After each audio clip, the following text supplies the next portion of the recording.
Hello, good morning or good day. Welcome to Turningpoint with Femi Emmanuel. Welcome to TPGF, Turningpoint Global Family, Daily Devotional Prayer and Prophetic Altar. Wake up to this altar first thing every day. After receiving Turningpoint audio, turn to the video, Turningpoint Prayer Hub, securing your day spiritually. Wake up to legislate over your day via our YouTube, Facebook, Instagram, and TikTok. Time is 6:30 to 7 a.m. Nigeria time. TPGF members and followers in diaspora, if you can join us live, 6:30 to 7 a.m. Nigeria time, that's good. But if you cannot, because of time differentials, then whenever you wake up in your country, listen to the audio turning point first. Then turn to YouTube and Facebook. Sing the song we sang for the day. Pray the 6 prayer points for the day. Prophesy over the day.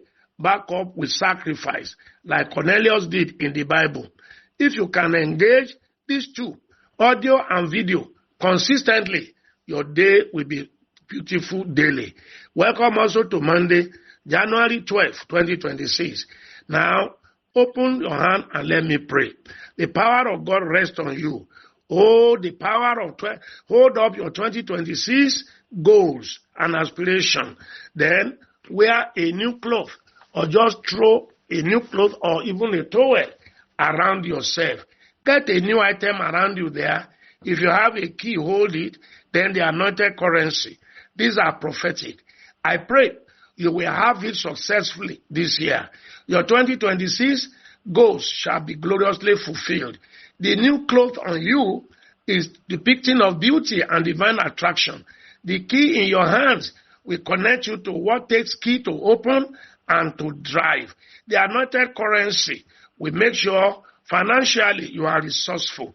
Your business, your content, your shop, your office shall grow phenomenally this year. 2026 covenant seed connecting to year 2026, which you are doing and many are still doing, will work wonderfully for you. I decree on you, you will have the kind of breakthrough you have never had before this year, and it will come early. Yesterday, I asked you to give a gift out to as many as have done it, and many that will still do it. It's not yet late. Do it. I prophesy. Gift, precious gift, shall overwhelm your life all throughout this year. Where do you desire a change? Mention 5 or 7 things you want God to change for you. I think we did it before. Let's do it again. Connect it to your children, your work, your marriage. 5 to 7 things you want God to change for you. A change of job, a change of position, financially, your accommodation, your location, your health. Mention 5 or 7 things you want God to change for you and members of your family this year. Go on. Describe your miracle. Now let me pray. I prophesy. Consider it done. God, the unchanging changer, will change those things supernaturally. They shall become your testimonies in Jesus' name. January 12 celebrant, open your hand for your birthday prayers. May God bless your birthday and bless your new age. You will mark this date yearly in good health, in fulfillment, and in joy. Happy birthday. Listeners, welcome to 21 days journey in knowledge, in teaching, applicable to life. Now send yours or resend the one you have sent before. Let's start with the first one today. Good evening, Daddy. Daddy, I always pay my tithe, battle seed, gifts to the needy, and all that we are asked to do here. But I discovered that nothing is working. For instance, my health is down, promotion and business, everything is just down. Also, I always have the fear of death. When I just sit down, tears will be rolling down my cheeks, and I don't know why. Daddy, I am tired, and I'm confused. I don't know what else to do again. Wow. Your tears will soon be turned into smiles and laughters. This narration will soon change. But remember my teachings on this platform. Yes, we should pay our tithe to God for his work to grow. We should sow battle seed as well as all the other seed we teach and encourage, including feeding the hungry. But remember that I have said continually, we are not on trade by barter with God. When we sow, we shall reap. But only God determines how we reap and how He blesses. That is why He is God. He determines the time. We don't. Now, we are called to have faith and to trust in Him. Just as it is not the day a farmer put a seed in the soil that he will have harvest. Galatians chapter 6 verse 9 says, we should not be tired in well-doing, including tithing and seed sowing. We should reap if we faint not. Ecclesiastes 11 verse 1 says, cast your bread on waters. You will find it after many days. Again, only God determines the length of the many days. James chapter 5 verse 7, read it on your own. The farmer waits for the precious fruit and have long patience for it. So I say to you, please have more patience, less complaints, more faith and trust in God. God is not a man. He will not tell us lies. When it is His time, He will come true for you even beyond your imagination. The testimony you daily listen to us give here, they are not product of one day. They are product of waiting, continuous waiting, while we are still doing and giving. It's like a pregnant woman. The day of delivery will eventually come, and there will be joy all over. As for the health issue, see a competent medical doctor.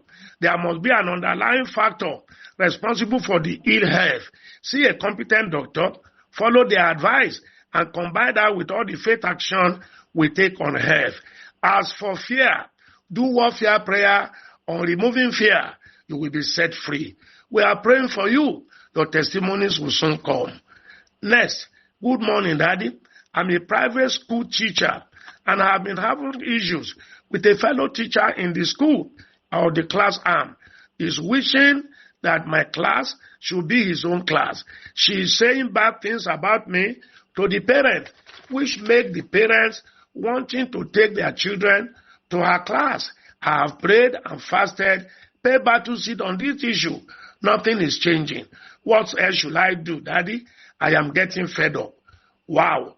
Your narration here is not different from what each person faces in our daily assignment.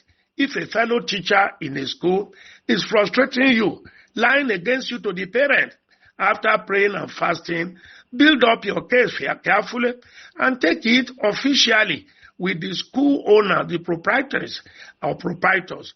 I am sure they have interest of their school at heart, and they will treat that matter judiciously.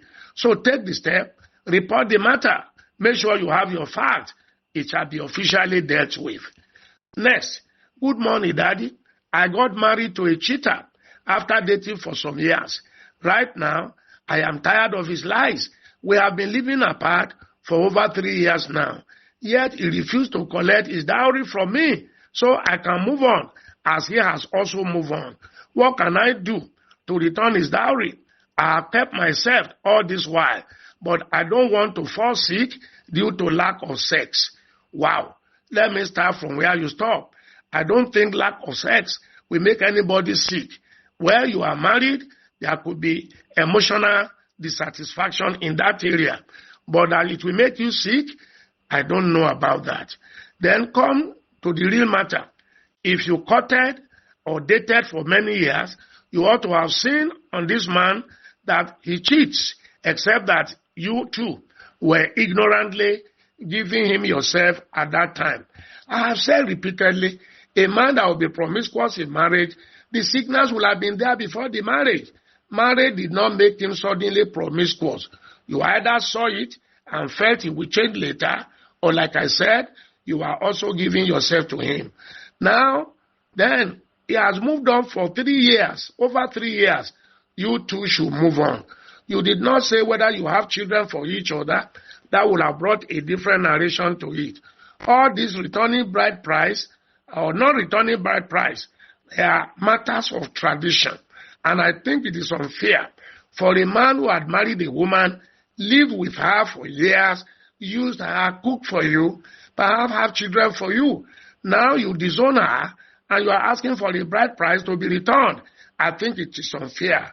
To me, returning the bride price or a woman is traditional, is exploitative, is unfair, is archaic. It should be cancelled. All right? Listeners that have a different opinion should please send it to +234 809 789 4000. I have searched my Bible. I couldn't find any part of the Bible that says this. Most tradition and culture, even some religions, are so unfair to the womanhood. I'm angry. It should be jettisoned. Well, we'll continue from here tomorrow.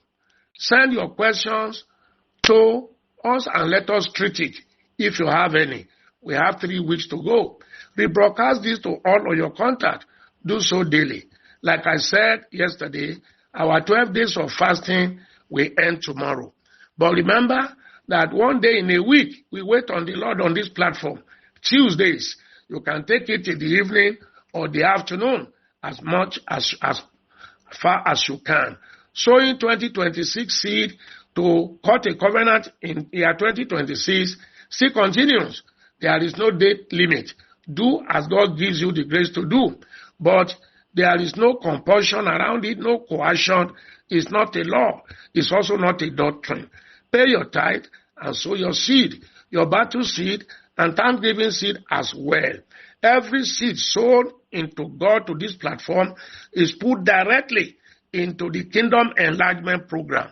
Do so with joy, cheerfully. The Lord will be lifting you and blessing you. Everyone, as you go on this year, every day shall be a miracle day, a testimony day. You will end this year gloriously. None will die, none will go under. God sent me because of you. Heaven will not rest until you are truly blessed and fulfilled. I'm Femi Emmanuel. I love you. Have a great day.